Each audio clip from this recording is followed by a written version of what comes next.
Welcome to Guide Guru. We hope this video helps. You start by cleaning and drying the pan so oils bond, not pool. Once clean, place the pan on medium heat for about 2-3 minutes. This evens the metal temperature.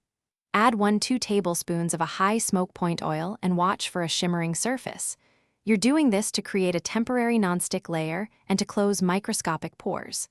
Once the oil moves fluidly across the surface, you're ready to add food. Don't let it smoke heavily. You should manage heat intentionally. Medium or medium-high gives browning without burning. Test readiness by flicking a few drops of water. They should bead and dance. This means even heating.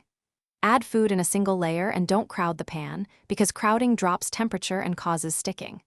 Let proteins sear and form a crust. They will naturally release when ready.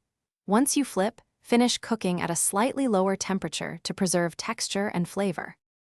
You finish by removing food and deglazing the hot pan with a splash of stock, wine, or water to lift flavorful fond. This also loosens residue for easier cleaning. Let the pan cool slightly, then wash with warm soapy water and a soft sponge. Reserve abrasive pads for burnt spots only. If food stuck, don't blame the pan. Next time preheat longer, use sufficient oil, or reduce heat. If discoloration appears, a paste of baking soda and Thanks for watching.